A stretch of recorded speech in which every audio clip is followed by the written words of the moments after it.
Joining me today is a fellow at the Manhattan Institute, a self-described secular conservative, and the author of the Diversity Delusion, Heather McDonald. Finally, Yay! Welcome to the Rubin Report. I'm so grateful to be here. Thank you so much, Dave. I don't know how this hasn't happened already. How did we not? You're on the road all the time. You're a hard man to connect with.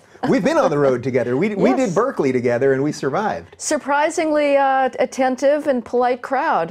It's kind of a disappointment, actually, you know? We had dinner before, and we were like, oh, you know, it'll be fun if we get some protesters. Because there's a nice amount of protesters where it can be enjoyable. Then there's like the circus amount where it's not fun anymore. But we were kind of like, oh, we'll get some, and we got a few, but nothing much. And of great. Course, they're so stupid, they don't realize that in protesting somebody, they're just increasing the visibility. So if they really want to destroy all conservative opposition, they should just stay quiet, you know, and let us fade into the woodwork. On that note, we'll spend the next hour trying to gin up some opposition to your ideas. Let's do it. Okay, so first off, I came to know about you when you spoke, or you were to speak, at Claremont McKenna University back in 2017, and you were going to give a talk on Black Lives Matter. And why don't you just tell the people what happened? Because that was the first time I found out who you are. Well, I was going to talk about the fact that there is enormous support for the police in minority communities. I've spent a lot of time in police community meetings in Harlem and South Central LA. And for what I hear from those good people is that we want more cops. We want the drug dealers off the corner. I smell pot in my corridor. Why can't you do something about it? There's kids hanging out fighting. Whatever happened to truancy and loitering laws? And so I was going to present a different narrative from the Black Lives Matter narrative. A few days before my scheduled talk, a call went out on Facebook to shut the fascist, white supremacist, homophobe, queerphobe, Muslimphobe down. We will not allow the fascist, racist McDonald to have a platform. So initially they thought they'd move the venue because where I was speaking had too many plate glass windows. They decided to keep it in what's called the Athenaeum. But I was put into what was essentially a safe house on campus waiting for my talk. I could hear the drumming and the chanting grow louder and louder. I couldn't see what was going on. It was a disconcerting experience. And I was escorted into the room with a police escort through a hidden tunnel. I did not know at the time that about 200 students had surrounded the building to prevent anybody from entering to attend the talk. So I spoke to an empty room. The police were inside the building. At some point they decided that they couldn't guarantee my safety any longer because people were pounding on the plate glass windows. So I was taken out through the kitchen with police escort into a waiting police car and zipped away. So I ask you this not because I know you don't want to play the victim No, I don't. card, I really don't. But I think it's important for people to realize that this has happened to so many people who I know, including me. And actually, I'm very proud to say that I spoke at Claremont McKenna a few months after in that very room. And they made it very clear that the whole point of the night was that they never wanted what happened to you to repeat again. So they actually did do what a university is supposed to do. But just, can you tell me, I mean, you strike me as a totally lovely, pleasant person. that people have they just make up what you think, and that then you're treated like this. It's just not fun, right? I mean, to no, put it it's mildly. not fun. You know, it really is something. Because we can joke about it, like, oh, we love it, and protests are from, you know, whatever. But well, with mobs, you don't know what's going to happen next. And again, I am so reluctant to say anything that can be attributed to a victim ideology because that is used against me. But I did have a remote sense of what it feels like, what felt like to be in the French Revolution and hearing the mob, because people in crowds can become completely irrational. So, you know, I don't know that they're making up who I am because I certainly am not against Black lives, but my message to them, as they understand it, is tantamount to being against Black people. And the groundwork for this insane delusion that is used against speakers is an even crazier idea, which is that students on college campuses today are at literal threat of their lives from circumambient racism and sexism.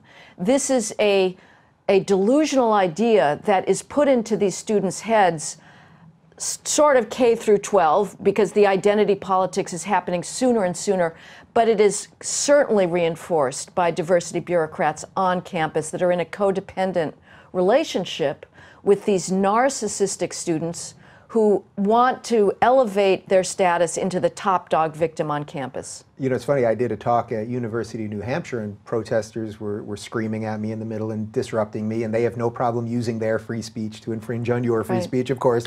And somebody started screaming that we could be killed when we walk out of here. Exactly. I thought, we're in the middle of New Hampshire. Nobody's getting killed when you walk out of here. And certainly if you don't behave in any criminal behavior, absolutely nothing is.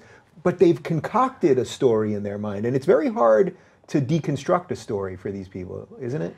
Yeah, I guess so. Because again, we're in a very weird position in our culture generally where the classical virtues venerated strength and accomplishment, perhaps to a fault, you know, because you had warrior cultures. And for centuries, the main calling for males for accomplishment was war. But the classical virtues, again, celebrated heroism. We now are in a very strange position in this culture where we venerate victims. And so if you can arrogate to yourself some victim status, and certainly the burgeoning category of gender identity is a mark of these students desperate to find one final way of being transgressive that will not be immediately assimilated into a new diversity sinecure. But there's no way they're going to give up that sacred, rarefied status of victim. And again, there's nothing more tolerant than an American college campus if you're not challenging the orthodoxy. Right. But this is the most tolerant environment in human history for society's traditionally marginalized groups. It actively celebrates those traits that can still get you stoned or killed elsewhere. So to think, you know, as Brown students said, occupying the president's office, well, it was hard for them to go to classes because they were focused so hard on staying alive at Brown. It's similar to New Hampshire. I mean, yeah.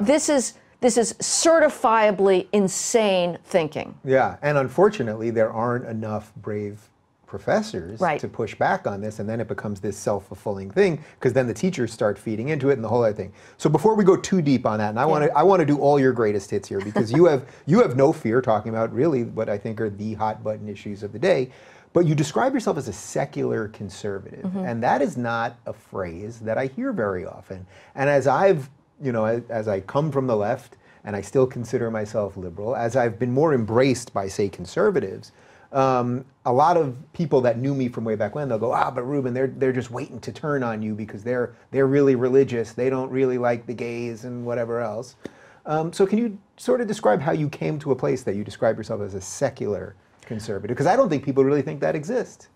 Well, I guess I was always secular. I wasn't always conservative. So what does secular mean to you, first off? I'm very unreligious. I am, to be honest, probably perhaps too fanatically unreligious. I simply do not agree with the idea that we're overseen by a personal loving God. I find petitionary prayer a completely narcissistic activity, that anybody would dare think that a personal God would care about his cancer when there are people being mowed down in earthquakes and landslides, what I call the daily slaughter of the innocents, again, on a daily basis. So I grew up not in a religious environment and never even really thought about religion. To me, it's an interesting, I can retroactively look at my experience growing up and be sort of amazed at it. It is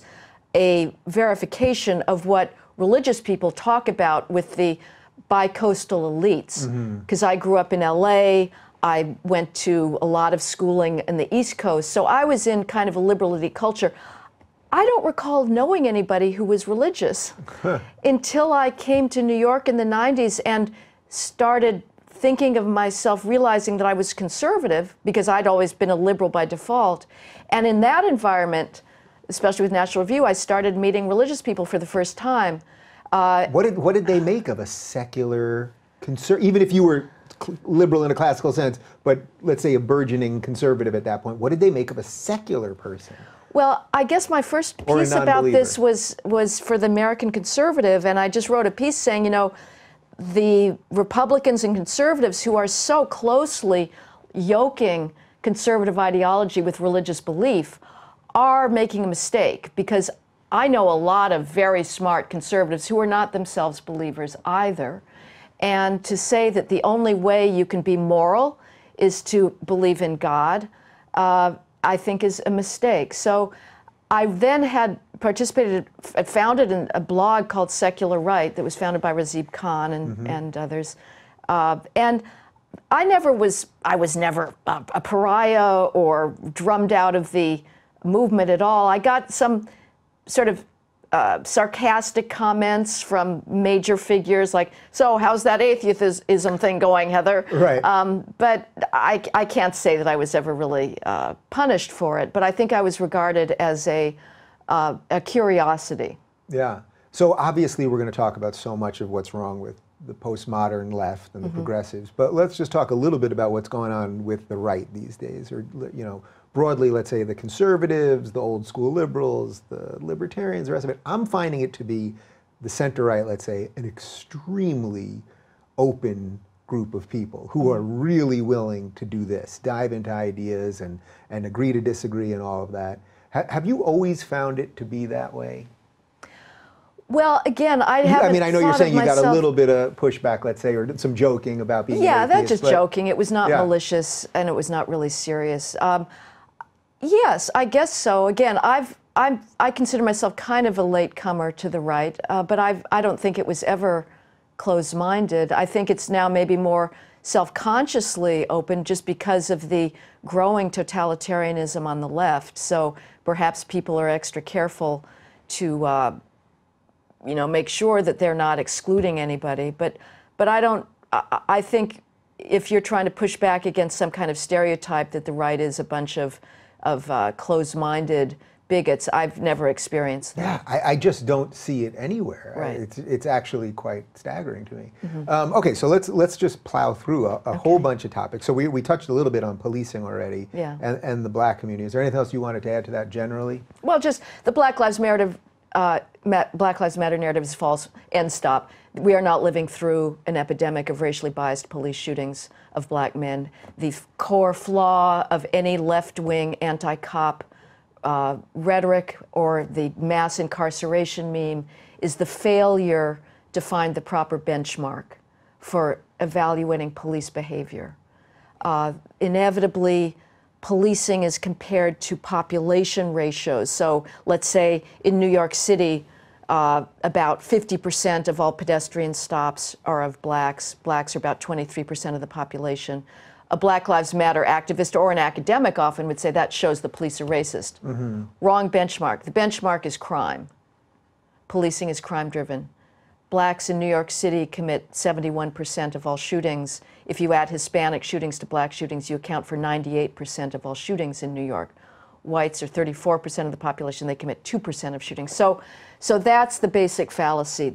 And this is a broader problem. Right. So what would you say is the root of that? The root of this is that I think the core difference between a liberal outlook on the world and a conservative one is that liberals will only accept structural explanations for socioeconomic disparities.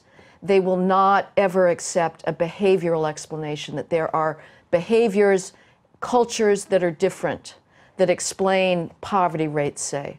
Conservatives, maybe to a fault, are not particularly open to structural explanations and will see behavioral reasons. So for instance, when you look at poverty, the biggest driver in American poverty today is having children out of wedlock. If you are a single mother, the chances are really high that you're going to be poor, and your child is about 5 times more likely to be poor than if he were a child of married parents. And there's a whole set of choices, for good or bad, that people can make that almost guarantee that you can become middle class. It's very simple. 3 simple things you can do. Graduate from high school, wait until you're married to have a child, and work at a job full-time. Any job, low minimum wage job. 73% of people who do that are not poor. So that, to me, is the basic difference. So the benchmark problem in policing comes from not being willing to look at behavior. And I think that is true for everything in society. We have the most dangerous conceit out there is this disparate impact analysis that says that any neutral policy that has a disparate impact on racial groups must be biased. Again, that is an analysis that only makes sense if you don't look at behavior. So why do certain narratives then get sold much more than other narratives? I have my own theories on this, but why is the narrative out there that the police are racist? I mean, did the media all collude to decide the same thing and put it out there? I mean, really, how do those bad ideas then spread? Well, one thing I don't think is happening, I always get asked, is this all Soros? Yeah. I don't think it is. Everybody wants, human beings want agency. Right, we want one answer. They want one answer, and they want to believe that everything is from top down. I don't think it's Soros money, but I think there are memes that spread, and I think there are ideologies. And I think that American culture now is very uncomfortable with inner city culture, with certain dysfunctional minority culture, and don't want to talk about it. We want to turn our eyes away from it. And we have the most appalling history of racism in this country. It is really unthinkable how blind we were to the profound hypocrisy that governed so much of our polity for so long. You know, one can't begin to understand how that could not have been obvious. But I think our degree of guilt for that is now so great and understandable, frankly, that we're very reluctant to ascribe agency to blacks. We want to say everything, the continuing problems, the failure to close the achievement gap, the crime disparities, which are massive, the victimization disparities. Blacks die of homicide at 6 times the rate of whites and Hispanics combined. That's a civil rights problem. Mm-hmm. But nobody wants to talk about that. Instead, we want to change the narrative to be it's all white racism, which is a way of infantilizing blacks, of saying there's nothing you can do for yourselves, of getting rid of the acting white culture, you know, we should all emulate Asians. I pose a thought experiment. If blacks acted like Asians for 10 years in all things, the same negligible rate of out-of-wedlock child rearing, the same fanatical involvement in schools, you know, parental drive, study, you're going to go to Harvard, you know, nothing else is acceptable. Don't get involved in gangs. Well, you may not go to Harvard if you're Asian. These drives, that's right. Well, you're going to have to be 10 times better than anybody else to go to Harvard, and you will be. Right. If the behaviors were the same, and we still saw these socioeconomic disparities, then I will entertain institutional structural racism as an explanation. But as long as the behaviors are so vastly different, in California where we are now, the truancy rate for blacks is 5 times higher than any other ethnic group. As long as those behaviors are so different, I think it's premature to say the only possible explanation is structural racism. Do you think this is also that we just have this sort of self-fulfilling prophecy now between the media and our politicians? So right as we're taping this right now, the LA school teachers are on strike. And it's like, well, wait a minute. I see all these lefties on Twitter, everyone complaining, and teachers need more money and blah, blah. Except it's all progressives that run California and LA forever. Mm-hmm. So it's like, these are your guys that have been putting in all these policies that the teachers are upset by. But it's that the answer is always easy. It's just more money, more money, more money, more money. And that makes people feel good because it's always easy to say, oh, well, just give it more money. Right. And then the media does this same thing too, where it's racism. It needs more money. And that there's no actual... Well, there's substantive debate. It's happening online now, but not sort of in the places that it should happen. Do you see politicians having these discussions, honestly, anywhere? Or? Well, no. I mean, I think, again, nobody wants to talk about individual agency. Nobody wants to talk about its behavioral choices. And, you know, this gets to something we briefly touched on before, which is the debate around Tucker Carlson and him. It was a very odd moment. I mean, I love Tucker, but he's taking basically a left-wing position, which is that, you know, the plight of rural America or the opioid crisis, the disengagement of males from the workforce, which is a very serious thing. is a result of economic policy. And there's been people who've been pushing back against that. National Review, David French. Yeah, this is just in the last 10 days or right, so. in I think a persuasive way, which is to say, well, you're doing the same kind of shift of responsibility as traditionally the left does, which is to say, well, it's these large social forces. No, well, actually, again, even if we've got jobs moving offshore, there still are individual choices that people can make that vastly increase their chances of success. Again, do not have children out of wedlock. Study. Do not get involved in drugs. Don't become a pothead. These are all within individual agency. Obviously, the left doesn't want to acknowledge that because there is some sort of interest in expanding bureaucracies to deal with dysfunction. I mean, I've seen this. I've written a lot about Hispanics in California and spent time in the Berendo School in Pico Rivera Middle School, which is just crawling with gang counselors and pregnancy counselors for the social dysfunction that's happening with the second and third generation Hispanics. But the bureaucracy grows larger and larger every place as a substitute for saying to individuals, you know, pull up your bootstraps and you can do it yourself. Yeah, there's an odd thing where then the conservatives and the libertarians who are against authoritarianism by nature need a little bit of authoritarian structure, so to speak. I had Catherine Burble-Singh in here, who's a school administrator in the UK, who's taking, she was a teacher in the inner city in London, and she realized how dysfunctional everything that you're talking about was, and the breakdown of the family, and these kids, they were malnutritioned, and they had no, they behaved horribly and all these things. And now she started her own school, the Michaela School, and I went there. And these kids, in between classes, they have to walk exactly in line. They can't speak. During lunch, they can only talk about one topic, and there's a, you know, anyone could be called on at any given moment. And I thought, this is so bizarre, because here, this is the right kind of authoritarianism with young people. And I thought that's actually pretty cool. You got to get them young, though. Right. Structure. I mean, there's charter schools in the United States like KIPP that do the same thing.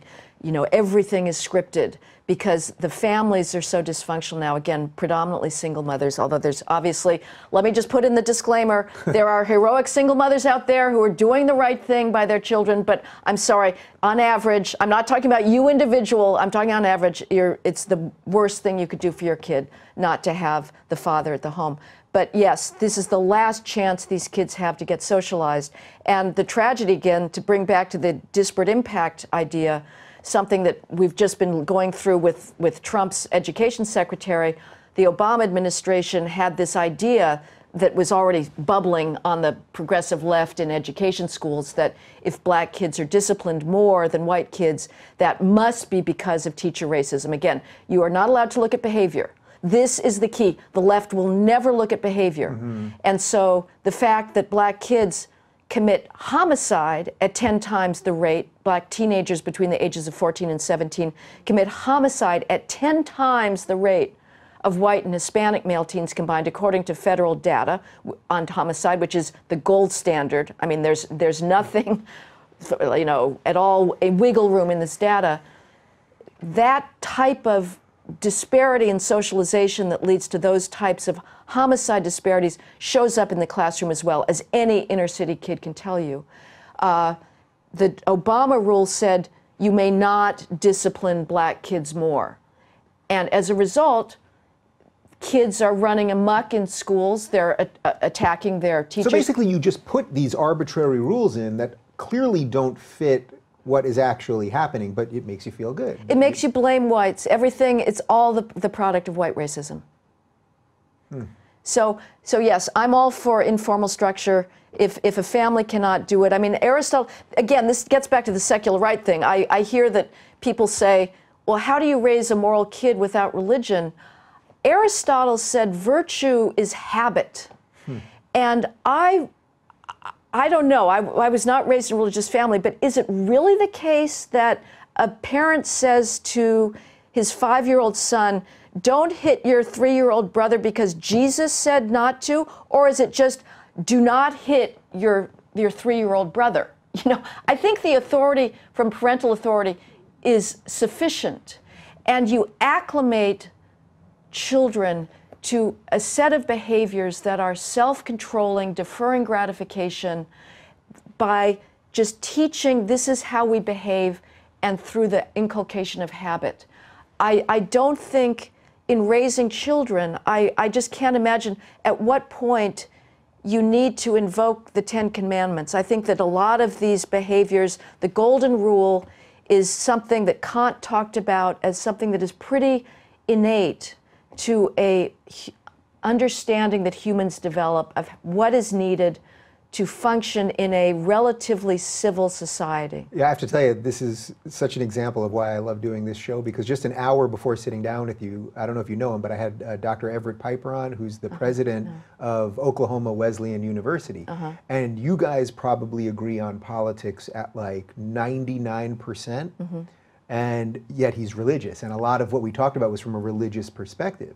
But that to me is, that's the beauty of what America is all about. It's like actually on the things that matter outside of what your personal beliefs are, you're agreeing on all this stuff, and then you have some differences on existential questions, and so be it. Well, and it's also something that we're now playing with fire of being able to disagree amicably. I mean, I don't know if we should all be like screaming, you know, send in the fire alarm or the fire trucks, but this growing civil violence that is predominantly on the left. Obviously, Charlottesville was an abomination, but I would say in terms of sheer numbers of incidents, obviously the right, the alt-right, the crazies took a life, which is a game changer. I mean, that's qualitatively different than anything than, you know, following around Tucker Carlson or screaming at Trump officials. Nevertheless, the Antifa violence is playing with tribal hatreds in a way that I think is extremely naive if we think that America is permanently immune from the type of violence that still characterizes other societies. Yeah, and nobody on the left seems to... No. Well, first off, CNN ignores it, basically, and then the politicians don't say anything about it. Okay, so let's link this to one of the other things that you talk about a lot, which is sort of what's happening right now very intensely, which seems like this new war on men or war on boys. So how is this related to it's related sort of in a racial context, especially if you're talking about young black men, but we can separate those two things a little bit if you want. Well, females are determined to think of themselves as victims too, which is preposterous.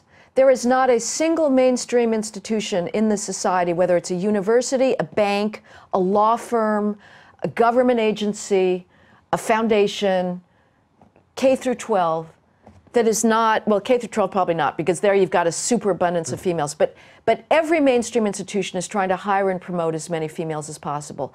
I know for sure, it is just inevitable that I have been the so-called beneficiary of gender preferences continuously. You know, there's now... Feels good to admit it, doesn't it? You know. No, it disgusts me, frankly. You know, there's now this whole meme about manels. Thou shalt not put together a scientific panel of the top cancer researchers if it happens to be all males. You must put females on that panel. This is crazy. Yeah. Who cares? I really do not care who solves Alzheimer's. If it's all females because they're the best, so be it. But if it's all males, I don't give a damn. Are you telling me that if you had heart surgery, you would want I got to check out. You would want the best surgeon regardless of their sexuality or gender or skin color? What kind of bigot are you? I don't know. I guess I'm just blind to the travails of females, you know? And look at, again, females now are at least at parity. It's very curious. All the institutions that have a superabundance of females, nobody ever thinks to say, well, there must be anti-male bias, you know, but well, that's anything payback or something. I see. I see. And it's also the case, you know, in academia, if anybody says, well, there's these vast disparities of liberals to conservatives in academia, which I frankly think is kind of a side issue. David Horowitz, really? Yes. David Horowitz tells a story about going to Columbia in the 1950s and being taught by Marxists. But it didn't matter because mostly politics stayed out of the classroom, but they were open-minded. And my ideal of education is frankly a pure ivory tower. I think everybody should just be reading Edmund Spencer's The Faerie Queene and Milton and Trollope and wallowing in pastoral poetry. I think I shouldn't be even I don't think I should be invited to a college campus because me talking about policing is of the wisps of transitory reality. that they'll get to, there's time enough after you graduate. These are 4 precious years to take a deep dive into beauty, into grandeur, into sublimity, into wit, into irony, into the greatest expressions of mankind, not into contemporary politics or homeless politics or whatnot. But that's obviously highly unlikely to happen. That's fascinating to me, because I guess I agree with the premise that I wish college could be that thing. Right. And then on the other hand, when I go to these schools and I see so many kids engaged in the things that we're talking about, I always leave incredibly inspired, because I'm like, oh, you guys are at least awake to these issues. But I see your point. It's like if they could be, in a weird way, if they could be insulated from them a little bit to get to deeper learning of the foundational things, maybe that would be better. But yes, Aristotle and Kant and Shakespeare and Milton's Comus. I mean, language that is so sensual, that is just of almost terrifying eroticism, they're not going to come across this later. And so I'm grateful to the fact that when I was in college, I was an acolyte of deconstruction, alas. I spent way too much time trying to plow my way through La Mythologie Blanche by Jacques Derrida, and reading Lacan and Paul de Man, which was a grotesque waste of time. But multiculturalism hadn't hit yet. So I was in college in the 70s. So we read the canon without anybody thinking to complain about gonads and melanin. Right. So I could read the best literature. Right. Who cares? It didn't come up. It's amazing. Now you'd think that, oh, this is the first thing you ask about a book, well, do I see myself reflected there? No. Okay, therefore I'm not going to read it. Please do not expose me to a writer that is going to take me out of myself, which is something the Renaissance humanists craved and yearned for. So anyway, the whole gender thing, the Mannels, there's the past president of the American Physics Society put out a call to members to nominate for physics prizes and to put on panels females. Just the most egregious, blatant discarding of a meritocratic principle. Something that is irrelevant to physics. So this is everywhere. And I just reject it completely. And the campus idea that females are at risk of rape culture on campus is equally ludicrous. If these statistics that the campus rape industry have been throwing around for the last 10, 15, 20 years were remotely accurate, 1 to 4 to 1 to 5 females sexually assaulted during their time on campus, that is a crime rate that is unseen around the globe. Detroit is our most violent city. All 4 of the FBI's violent index felonies, which is murder, rape, aggravated assault and robbery, you put all of those together, you get a 2% violent crime rate. Wow. Rape is like 0.1% of the population. Now, obviously the campus thing is over 4 years. Even so, you cannot possibly get to 1 in 4 to 1 in 5. If that were the case, we would have seen a mass exodus of females from co-ed universities decades ago. These highly sophisticated mothers who are right now in Manhattan paying $200 an hour to prep their girl tots to get into the most prestigious pre-K, to set them on the path to some Ivy League, they would be demanding single-sex education. You would not see on every Saturday night the girls at UVA trooping down Rugby Road to the frats, unless girls are stupid and they're not strong women together, and there's rape going on and they're not warning each other, which I'm willing to entertain that as an explanation. But what I'm not willing to entertain is the explanation that there is an epidemic of sexual assault and females are simply like, I don't know, they're accepting it or something. It's very bizarre. So what do you make of how, as the intersectional pyramid that is, based on these varying levels of what I would say are perceived oppression, not necessarily real oppression, that they constantly are talking about racism and bigotry, and yet they seem to be the ones enforcing it. So I think the best example of this is what's happened over the last couple months with the Women's March, where it became very clear that many of the leaders were either anti-Semites themselves or seriously embracing of anti-Semites. And yet these are the same people who would tell you that you know, everyone else is a bigot and a racist and the rest of it. I guess this is just the natural outcome of this. Well, it's hilarious. I love it. I mean, I love the internecine struggles on the left. Right. It's right. It's a comedy, actually. And I always wonder, you know, when leftists get called out for bigotry or racism, does it make them ever think, well, gee, you know, I've been calling everybody else a racist. I know I'm not. These are false claims. Maybe the other people, the conservatives, aren't as well, you know. So I don't know if the New York Times is called out, or even people who I really respect. I mean, Nicholas Christakis at Yale, he's a wonderful, serious scholar, but he is a man of the left. You know, and even after he almost got eaten by this monster. Right, so he was mobbed for 3 hours by students cursing at him in the most vile language. It's just the most shocking instantiation of the Cultural Revolution, of these students that have been just fed their victimology for the last 16 years and nobody daring to expect of them civil behavior. I hope I totally get this right, but at this moment where these kids are screaming at him at Yale, one of the girls screaming at him screams, "Who hired you?" And it turns out that she was on the board that helped hire him. Oh, I mean, that's how bananas the whole thing is. Right, right. But shouting, you know, "You are disgusting," and it was unbelievable. But he, even after this happened, it's sort of unfortunate. He penned a missive to the student body, still wanting to confirm his progressive bona fides and saying, well, of course I understand that for minority students at Yale, you know, this is a struggle, which is BS. No student at Yale is in a struggle for psychological safety or a haven from racism.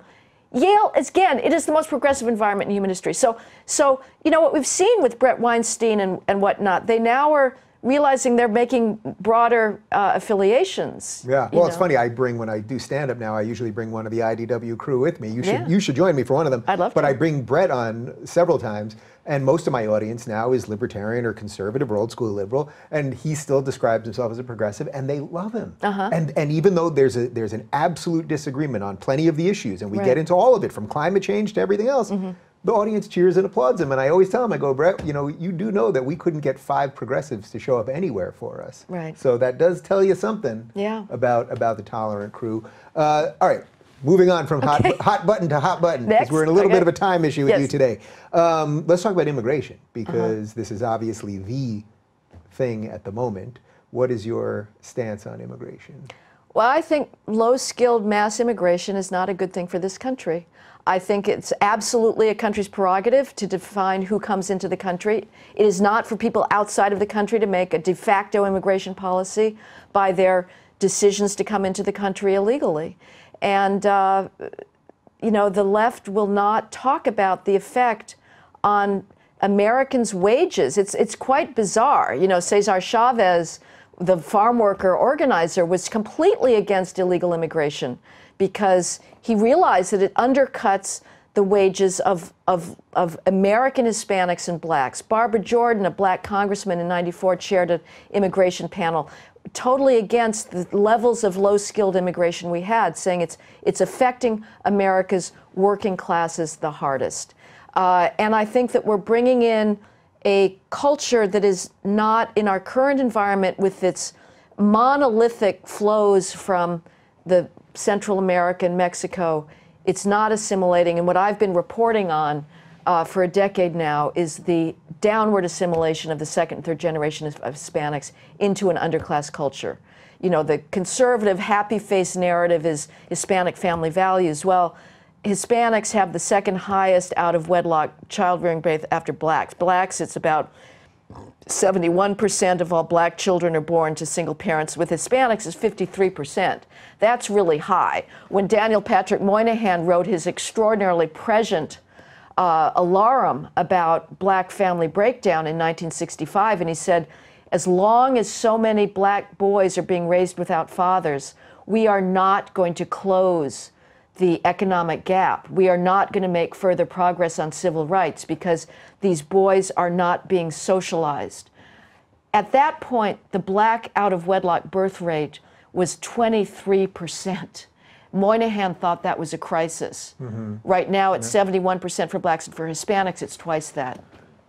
I'll never take an opportunity not to discuss Daniel Patrick Moynihan for a second, but so where are the good liberals on this? Are they just gone, or is it what you just referred to before, which is they know what happens when they've called everyone else racist for so long, so then they just cower away and disappear? I mean, I suspect it's some version of that because I've kind of lived through it myself.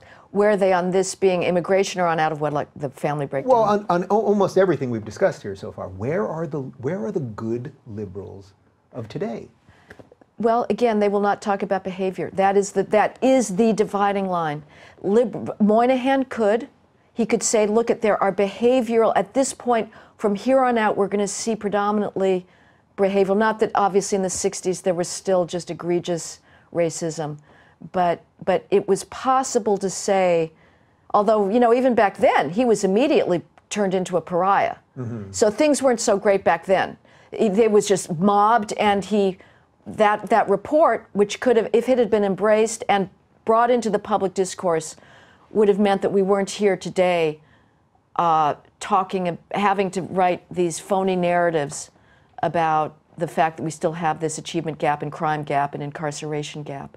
I don't know. I think, again, people feel very uncomfortable with the continuing racial divide, and they somehow have lost any confidence in saying to blacks, you have agency, and it's not all our fault. So before we skew too far off the immigration thing, then how do we do this conversation right? How do we actually do it right? It seems like right now, as it stands, we're sort of between either you want a wall and protectionism, let's say, or you want open borders. There seems to be very little in between that, even though I think probably 80% of us, if not 95% of us, want something that's much more in between those two things. Well, I mean, the bromide as well, we need comprehensive immigration reform. You know, that's sort of the safe harbor that you can say in this. I suppose, I mean, comprehensive immigration reform is basically code for amnesty, for DACA, for the Dreamers, and usually higher levels of family and chain low-skilled immigration. I've written for, well, we also need E-Verify. We need to, you know, have employers have to mandatorily check the work papers, which is very easy. It's instantaneous. They do that. They get a safe harbor against any kind of liability. But I think, frankly, seeing these caravans, seeing the mob storming, Border Patrol throwing rocks, trying to scale the fences, I'm in favor of a wall. You know, the only reason to oppose a wall is because you think it works. That's why the liberals don't want it. They, you know, if they think it's so superfluous, we'll put it up, you know, what the hell. But they actually do think it will be effective, and that's why they don't want it. But I think, again, we need to be able to talk about what low-skilled, the fiscal costs that this mass low-skilled poverty culture that we are importing is imposing on the American taxpayer, whether it's through schools, you know, again, I see this at the Berendo Middle School in Pico Rivera, all of the counselors trying to get these kids that are getting sucked into gang culture to try and keep them on their feet. The health care costs, you know, now you have demographic change so much in California. You have California saying we're going to have full health care for illegal immigrants. Mayor de Blasio in New York, full taxpayer subsidied health care for illegal immigrants. If the politics keeps changing this way, that's going to be more and more. Mm-hmm. And I don't know, you know, a lot of Americans, some Americans understand that this is just extraordinarily burdensome on our society. Yeah. All right, we only have about 10 minutes left. Okay. Now, everything we've been talking about is sort of exactly what the Diversity Delusion is all about. Yeah.